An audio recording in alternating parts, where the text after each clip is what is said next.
you follow mainstream advice on how to be healthy and even lose weight, it can actually do the opposite, make you gain excess fat.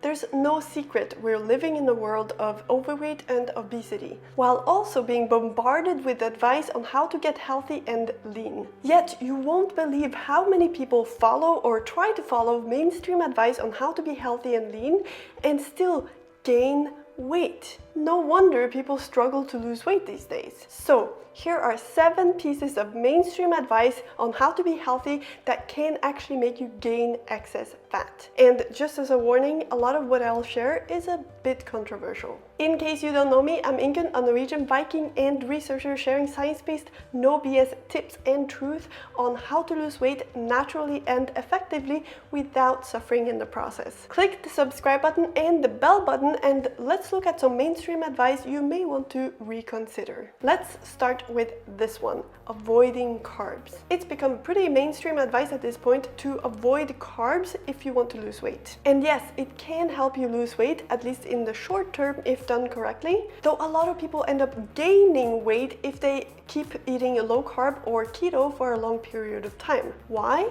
In the short term, limiting carbs can help you clean up your diet so that you avoid a bunch of the foods that can be especially fattening. Though once you get a hang of it, and especially when you start to really crave carbs, you start to expand your food repertoire, you get creative, and the carbs you used to eat get swapped out for fatty food and even less than optimal look-alike carb foods. And since the idea is that we gain excess fat because we consume carbs, and therefore as long as something is low carb it helps us lose weight, we enjoy all this food and then get surprised when we see that the number on the scale starts to creep back up. Avoiding carbs over long periods of time can add stress on the body because it now needs to produce more carbs itself. Yes, your body needs carbs, so if you don't provide it via your diet, it needs to produce it itself. Eating very little carbs can also affect your metabolism, in particular your thyroid function. And yes, it can lead to more cravings,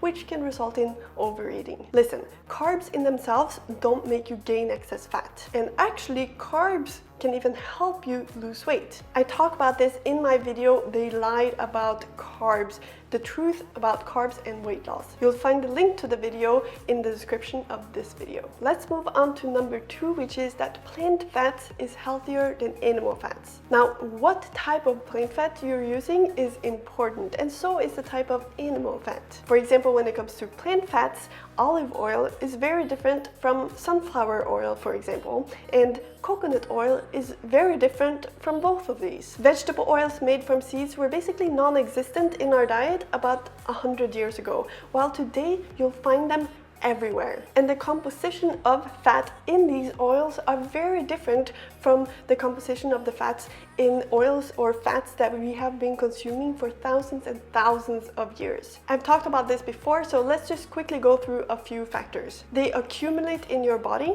they are highly unstable and can cause oxidative damage, even inside your mitochondria, which is kind of your metabolism's headquarters. They affect your metabolism differently. They can increase your hunger hormone ghrelin, and one of the most common types of fats in these oils can even oxidize your LDL cholesterol, which is thought to be one of the predictors of heart disease. And on top of this, how you use the fat is important, as illustrated with this study in rabbits, where the only difference was how many times the oil had been heated, and it resulted in very different amount of weight gain. Listen, pretty much everyone will agree that the more natural the food is, the better. Yet, if you look at how you make canola oil, for example, and compare that with how you can make butter, how does it make sense to eat canola oil, which has only really been part of our diet for a very short amount of time, instead of butter, which we've been consuming for ages, and that's way more natural. Now, the animal fat that we're using today has also changed to a certain degree due to how we feed the animals, in particular chickens and pigs. Ruminant animals are less affected by this. Again, the more natural, the better. If we simply let animals eat their natural diet, they will be healthier and they will have healthier fat. It's that simple. The more natural, the better. Mainstream advice number 3 Veggies, veggies, and more veggies. If you want to be healthy, if you want to lose weight, fill your plate with veggies. Okay, so you may be wondering how filling your plate with veggies can make you gain excess fat. Well, the issue is the advice that filling your plate with veggies is what you should do in order to be healthy and lose weight. Because here's the thing. Most of us know more or less what types of food we should be avoiding if we want to lose weight. The issue is that the types of food we're told to eat instead sucks.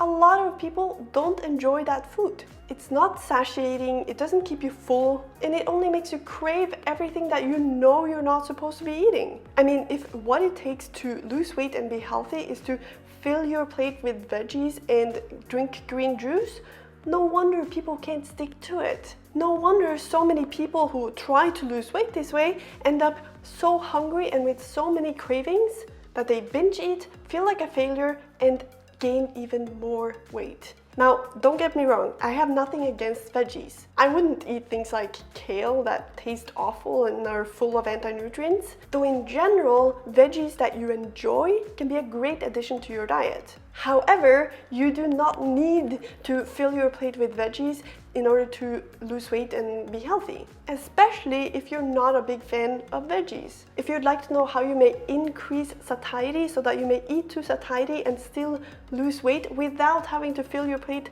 with veggies, then check out this video, which I'll link to in the description of this video. By the way, if you're enjoying this video, I would really appreciate if you gave it a thumbs up, leave a comment, share it with a friend. It all helps support me. And make sure you're subscribed to my channel. And for lots more realistic weight loss tips that work, follow me on Instagram at VikingIngun. Okay, moving on to number 4, limit or even avoid animal foods. So this is a very hot topic these days, and just to be clear, I'm not talking about animal rights or the environment here. Those are topics for a different conversation. And as with several of these mainstream advice, you won't necessarily gain excess fat if you follow them, though there's a pretty good chance you will, eventually at least, like we talked about with low carb. And when it comes to limiting or avoiding animal foods, here's why. For one, most people will end up eating less protein if they start to cut out animal foods from their diet. And this can easily lead to eating more altogether. Just check out this graph right here based on data from more than 100 studies. The red means people ate more calories and the blue means people ate fewer calories. And basically what it shows is that people naturally eat more calories when their diet is low in protein. Naturally. Plus, it may also impact your metabolism, as we've talked about before. And not to mention, most people crave animal foods. It's like our built-in natural human instinct.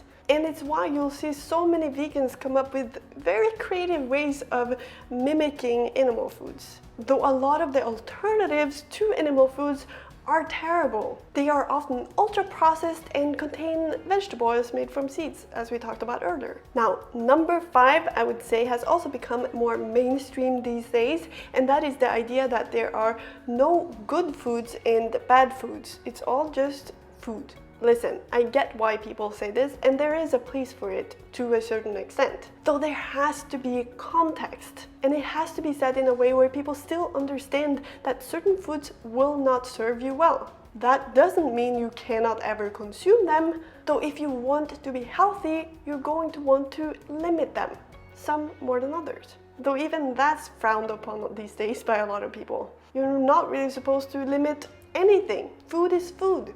And if the great majority of your diet is actually healthy food, people think you're dieting.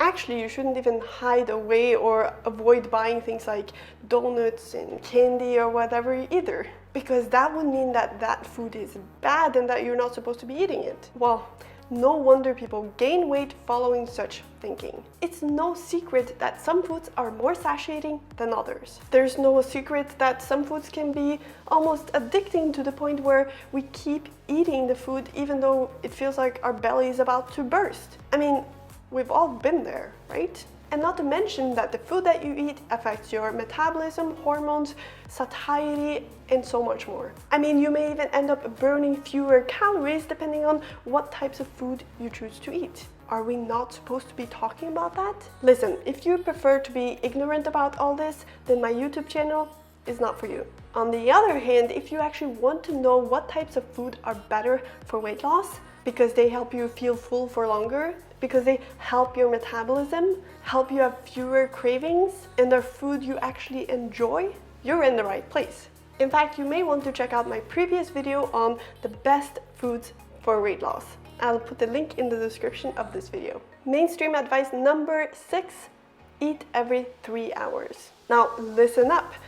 Eating every 3 hours is not going to make you gain excess fat unless the food you're eating is not serving you well. I'm including this because if you follow the other mainstream advice that we've been talking about, and on top of that follow the advice of eating these foods every 3 hours, it's only going to speed up your weight gain. Anyway, I'll include a bonus for you, something that has become quite popular, especially among biohackers and health gurus. So first, number 7, if you want to lose weight, go to the gym.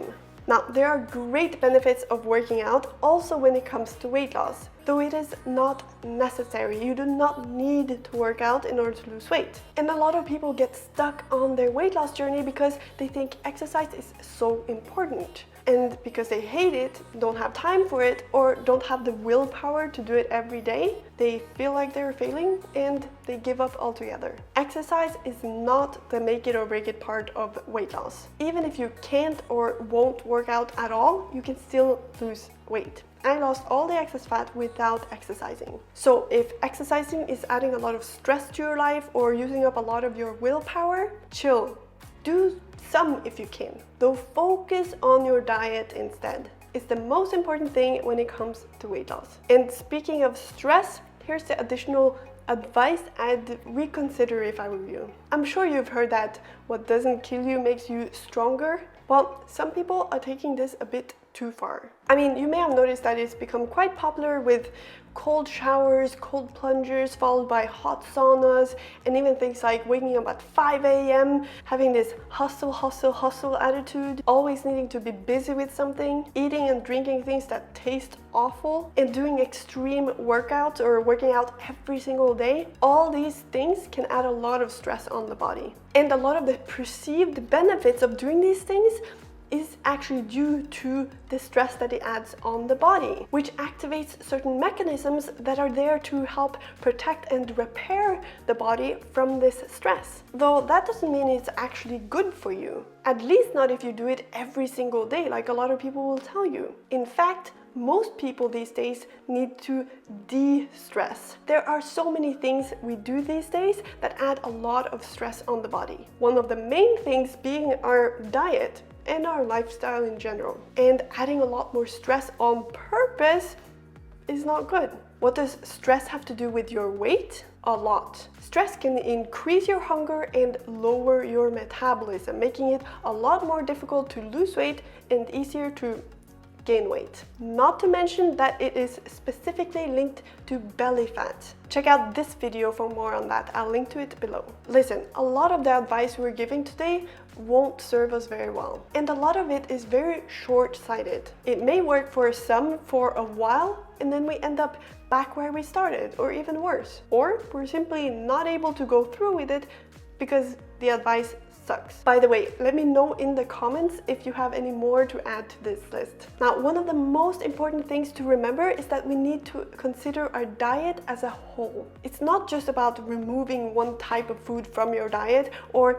adding more of another one. The quality of the food you eat and how you combine the food, how you structure your diet is important if you want to eat to satiety and still lose weight naturally, especially if you want to never have to worry about your weight ever again. If you'd like to know how you can do this step by step, I walk you through all of it within my 90-day weight loss program called Slim by Science. Simply head over to slimbyscience.com. You'll find the link in the description of this video. If you enjoyed this video, I would really appreciate if you give it a thumbs up, leave a comment if you'd like, share it with a friend, and I'll see you in the next video. And make sure to check out these.